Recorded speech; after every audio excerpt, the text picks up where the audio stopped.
Good afternoon. Welcome to Midcap Radar. I'm Reema Tendulkar. With me is Sonal Bhutra, and these are the top stories at 1:30 p.m.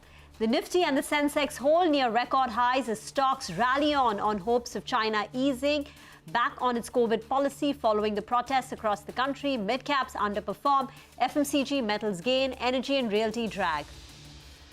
Ircon slips after gaining earlier in the session. Management tells CNBC-TV18 it is confident of delivering higher revenue growth in the next financial year and looks to increase it by 5 to 10%. Laurus Labs slips after Kotak Institutional Equities downgrades the stock to a sell. The brokerage says that even as the volumes pick up, the realizations will stay under pressure. Viatech Wabag gains after management tells CNBC-TV18 its Russia order is set to boost revenues in the second half of FY23. All right, those are the top headlines. Markets doing well, but the big news, of course, is that we are expecting some recommendations coming in from the Kirit Parikh committee. And as we reported yesterday, the committee on gas pricing is likely to submit its report to the government by November 30th. That is tomorrow. Alok Priyadarshi, our colleague from CNBC Awaaz, spoke to gas committee chairman Kirit Parikh. Let us listen in to what he had to say. Domestic natural gas पर जो किरीट Pareek committee है उसने अपनी report को finalise कर दिया। इस वक्त बातचीत करने के लिए हमारे साथ मौजूद है किरीट सर खुद। सर, जो डोमेस्टिक नेचुरल गैस का प्राइसिंग को लेकर इशू था, उस पर आपने रिपोर्ट बनाई थी, उसका आज बैठक थी, बैठक में क्या हुआ सर? आज हमने वो other members of the committee के साथ बात किया। उन्होंने अपनी राय बताई और जो उनका सजेशंस था वो हमने बुलाया कि आप हमको 4 बजे तक भेज दीजिए, तो हम इसको इनकॉर्पोरेट करके some of them will incorporate, others we may not be able to, वो करके हम कल रिपोर्ट को फाइनलाइज करके सेक्रेटरी को सबमिट करने वाले हैं। तो 30 our committees limit was up to end of November, so इस हम ठीक इसके वक्त पर देंगे। सर, हम क्या उम्मीद कर सकते हैं जो आपकी रिपोर्ट होगी उससे जो यूज़र्स हैं उनको राहत मिलेगी, या जिस तरह से राहत की उम्मीद लगा के बैठे हुए हैं तमाम लोग? हमने जो रिपोर्ट बनाया है इसके 3 मेन ऑब्जेक्टिव्स था। एक तो है कि सरकार का गैस का कंट्रीब्यूशन 15% हुए एनर्जी में बाय 2030, एक था। इसको कैसे बढ़ाया जाए, इसके लिए it is necessary to attract people को डोमेस्टिक गैस को उनका प्रोडक्शन बढ़ाना चाहिए। टुडे वी आर इम्पोर्टिंग सब 50% गैस हम इंपोर्ट कर रहे हैं, इसीलिए हमने इसके लिए भी कुछ कदम सजेशंस दिए हैं। दूसरी बात है कि consumers should have not affordable but fair price. तो हमने कंज्यूमर्स को फेयर प्राइस मिले वो भी दिखाया। और तीसरी बात है कि इसकी विपरीत असर सरकारी बजट पर ना होनी चाहिए। ये तीनों को ध्यान में रख के हमने एक रिपोर्ट बनाया है। हमको लगता है कि सब बैलेंस्ड है। कोई भी रिपोर्ट जो सभी को पसंद आता है तो that is not very satisfactory. If everybody comments on it, then you feel that you have got a balanced report. Sir, उसमें जो फ्लोर प्राइस और सीलिंग प्राइस का एक प्रॉब्लम थी सर, वो थोड़ा समझा दीजिए सर। सीलिंग प्राइस और फ्लोर प्राइस क्या रखा था आपने? नहीं, ऐसी बात है कि APM का एडमिनिस्ट्रेटिव प्राइस मैकेनिज्म का जो गैस है, जो ONGC और OIL बनाते हैं अपने एलोकेटेड फील्ड में से, इसके पर सरकार कंट्रोल करती है प्राइस का। तो हमने कहा कि ये प्राइस कैसे होनी फिक्स करनी चाहिए। इसके लिए हमने एक लोअर प्राइस बताई और एक अपर बताई। लोअर प्राइस तो ये कहती है कि जो सरकार OPM, OIL एंड ONGC का मार्जिनल कॉस्ट ऑफ प्रोडक्शन है वो तो कवर करना चाहिए, इसके लिए एक फ्लोर प्राइस दिया है। और अपर प्राइस हमने इसलिए लिया है कि we don't want to disturb the market as it is, and so इसलिए कुछ अपर प्राइस के लिए भी हमने All right, that's the word coming in from Kirit Parikh. He's heading the committee which has to recommend the draft for gas pricing regulation. Now remember, we've been talking about higher gas pricing globally, and that is something which is impacting the pricing in domestic markets as well, because administered price mechanism, it is an average of what the global gas pricing is. That has been increasing, and that's the reason why this committee was supposed to give in some draft regulation to change pricing for gas. They had to give it back in October. October, and now tomorrow is when we are expecting it. He's not given out details in particular, but the expectation is, yes, there could be a cap here, and that is something which would be positive for the likes of city gas distribution companies, something like an IGL. We have Gujarat Gas, Mahanagar Gas. All of these stocks tend to be in focus. He also said for ONGC and Oil India, which are actually producing the APM gas, there they cannot put out a cap because right now it is decided by the government, but this is something that they have considered in their report as well. Very important outcome. It is expected tomorrow, so we'll keep getting you analysis on that one. For now, he says they will look at fair pricing for the consumers and also ensure that there is no impact on government budget as well. That's all about gas pricing and the outcome expected tomorrow. For now, we'll focus again on the markets, and we have Shrikant Chauhan who's joining us for a quick technical check as well. Shrikant, good afternoon. Thanks a lot for joining us. Well, what are you suggesting? What are the charts looking like now? Yeah, good afternoon. I think, see, markets have broken its all-time high at 18,604. And again, if we see the overall broader breadth of the market, then it is improving in today's date. So it clearly indicates that we are going to see furthermore higher highs in the near term. We are expecting market to move towards the levels of at least 18,800 to 18,900 sort of levels. And the strategy should be to look for adding long position if there is any correction in the short term. Yes, now as the market has broken its previous high and large cap companies have already started participating, I think now mid cap and small cap companies should also participate in the near term.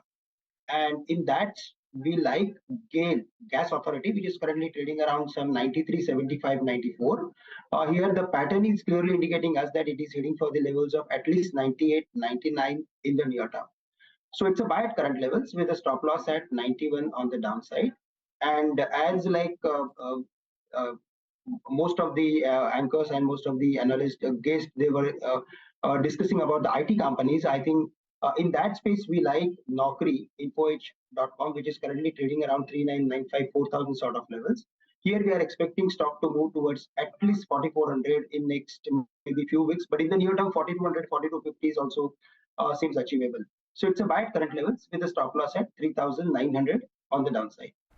Thank you very much, Shrikant, for joining in. And that's true, right? A lot of the experts we've spoken to over the last couple of days seem to indicate that this is the time to buy IT, or perhaps in the early part of 2023, you are going to get an entry point into IT. So if not today, but in the next 6 months, given the valuation correction that we've seen, the fact that the Nifty IT index is still 20% away from its lifetime high levels, and maybe sometime at the beginning of Q3 FY23 earnings, we will have clarity from the management about what the budgeting cycle is going to look like for 2023. Are budgets really going to get cut, even if there is a recession, or tech budgets will continue to remain intact? I think once we get clarity from the companies in January, at the beginning of the year, there would be a lot of buyers. At least that's what seems to be the indication and the read-through from the analysts that we're talking to. Get into a break on that note. We'll be joined by Satyaprakash Gupta, the CFO of India Pesticides, on the other side. Back, you're still tuned into Midcap Radar on CNBC-TV18. Well, India Pesticides, that's the stock on our radar today. The stock is down around 19% this year so far. We have a lot of updates coming in. There's a lot of stuff happening in the agrochemical space, in the export markets as well. So to discuss this, the business momentum and the outlook going forward as well, we are now joined by the CFO of the company, Satyaprakash Gupta, to discuss just that. Mr. Gupta, good afternoon. Thanks a lot for joining us. I wanted to understand your margin outlook from here on, because in the second quarter, you did see a sharp decline in margins at 22%. And you spoke about how raw material prices, logistical issues are impacting the margin picture of the company. We are in an environment where everyone's talking about lower raw material prices now. At least they've started coming off the peak. In that case, what does the rest of the year look like in terms of margins for you? Madam, margins have rationalized due to increase in operating costs and fuel costs and carryover of higher inventory. So during first half, we have achieved EBITDA margin of 24%. We expect that in second half, we will be achieving the similar margin. But we are expecting the raw material price to decline and inflationary pressure to ease off. It will result in increasing EBITDA margin in next year and in subsequent years. How much would that increase by? You said 24% in the second half. You've done 24% in the first half. If you're talking about improvement, last year you were sitting at 33%. Will you be able to do that? No, no, now the margins have rationalized since even currently the fuel cost and raw material cost, they have not gone to that level achieved in earlier year. Currently, we are doing a lot of products and the products are under stabilization phase. So it will take some time to get improvement of EBITDA margin from here. Okay. So you have an equal dependence on the domestic and the export market. It's roughly 50% exposure, or in terms of a revenue contribution. A lot of the companies have indicated pressure on the export front. What has been the situation for you? Which are the key countries, the geographies that you export to, and any signs of pressure? We are mainly exporting to Australia and European Union. Agriculture is an essential thing, so we do not see any effect due to recession. However, there has been some extreme weather condition in part of Europe. This may impact slightly, but we have not received any order cancellation till date. So our export is growing at a very healthy pace. Okay, so what kind of growth do you expect in export markets on the back of this? Also considering that you have exposure to Europe, and that is where we are seeing a lot of action happening on the negative side right now. Last year, our export was, I think, around 43%. Current year, our export will be around 49%. And our revenue has also increased 30%. So I think our export will increase by at least 40% during current financial year. Okay. So you also have a lot of capex plans. I think a 70 crore capex for expansion at your Hardoi plant. You've also got some capacity which will get added at the Sandila plant. What is the current capacity utilization? Given the demand right now, when do you think you will be able to utilize the incremental capacity that you're adding on? Just some color on this. The current capacity utilization is around 77%. Our installed capacity has increased from 21,500 in financial year 22 to 23,500 in first half. We are further adding capacity of around 4,000 tons in second half of our current year. Our capex budget for this year is 70 crore. And we expect we have to implement 2 plants, one for herbicide and one for intermediate in next half. We are seeing a good demand traction for new products also. Okay. So we are quite hopeful to achieve good volume growth in next year also. So can you give us just a rough ballpark number with these expansions and increased capacities coming in? What kind of revenue addition will these new products and new capacities bring overall? Madam, we have achieved revenue growth of more than 30% in first half. We are expecting revenue growth of around 30% in current financial year. And next year also, we are expecting revenue growth of more than 25%. We are getting a lot of inquiries from new MNCs, and a lot of companies, they are visiting our facility to find if we can produce some molecule for them. Oh. So we are seeing a good revenue visibility for our operations. So 30% growth in FY23, more than 25% growth in FY24. I also wanted to understand what is the margin difference between technicals plus API versus formulations, and in the future the 79 to 21% revenue contribution, will this also change for you? Our margins in technical and API segment is slightly higher as compared to margins in formulation segment. And we are consistently achieving more than 75% turnover from technicals and around 25% in formulation. Our formulation business will also grow in same ratio. So this ratio will remain constant in future also. Okay. And last question before we let you go, what is your R&D expenditure as a percentage of revenue? So will you plan to increase it from here on? Because a lot of chemical companies are putting more capex on R&D as well. Madam, we have got 2 R&D lab that has been recognized by DSIR, Government of India. We are spending around more than 10 crore on R&D, and we have recruited a number of scientists. So we will be increasing expenditure on R&D as per our requirement of new products and projects. Okay, so we leave it at that. Thank you very much for joining in. That's India Pesticides for you. By the way, take a look at Prism Johnson. There was a large block deal which took place about 40 minutes ago on Prism Johnson. 1.4% equity changed hands at a rough price of 120 rupees per share. And after that block deal, we've seen a surge in the stock price. And now it's up close to about 9% in trade. So tomorrow, it'll be interesting to get the details of who the buyer and seller in this block deal are. We'll slip into a break. On the other side, we'll focus on NDTV in our special segment, Midcap Spotlight.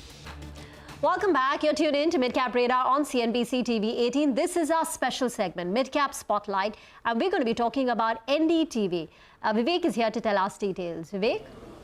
Well, good afternoon. Well, what's actually happening as far as NDTV is concerned is that the process of the takeover by Adani Group in this particular name has gotten a lot smoother. Two important developments. Number one, the NDTV promoter has agreed to transfer almost 99.5% equity that it held in NDTV to the Adani Group. So some overhang getting removed over there. Very interestingly, the open offer which is on currently from November 22 to December 5th, this open offer has already seen quite a strong subscription. So almost 1.6 crore shares, have been that was available for this particular open offer. Out of that, 53.27 lakh shares have already been tendered. So almost 31.7% of the total open offer has already been tendered, and this is despite the fact that the current market price is higher than the open offer price. So again, some strong tendering activity in terms of the open offer is something that bodes quite well as far as the Adani Group is concerned.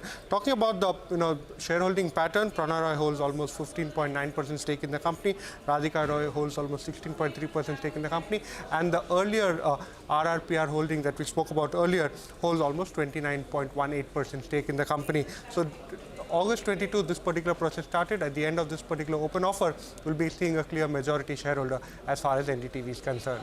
Vivek, thank you so much for making sense of this news announcement. So definitely NDTV in focus. The other stock that we are talking about today is Britannia. It is doing well in trade today. In fact, all the consumer names are. Company has entered into a joint venture with a France-based company. Manglam is joining us to tell us more. What's happening here, Manglam? Well, it's that kind of day where you're getting incremental news on all FMCG companies, but nothing extremely material, but just mild positive. For Dabur, for instance, we had the news of them entering a D2C portal. We had Nestle's global parents upping the guidance. So Britannia said, why should I stay too far? So they've announced a joint venture with Bel SA of France. And this deal is basically to develop, market and sell cheese products in India. As a result of which, Britannia's own subsidiary, which is Britannia Dairy Private Limited, they will transfer 49% of this equity to Bel SA for about 262 crore rupees. Once they get these 262 crore rupees, they will use this to invest in the joint venture about 215 odd crore rupees, and Bel will invest around 206 crores. So they will have a 49-51 JV to develop cheese products. How much does it account for in overall sales for Britannia? Well, BDPL revenues last year were close to around 340 crores, which is just about 2.4% of their sales. So even if they double from here, it won't grow more than 4 to 5% of their overall sales. So let's see how they go about from here. It's just a mild incremental positive for the company, but for customers, they'll be looking forward to some cheese. And the Britannia share price is also saying say cheese, with a stock price gain of close to about 1.5%. Manglam, thank you very much for that. Out of time on Midcap Radar Mutual Fund Corner when we return.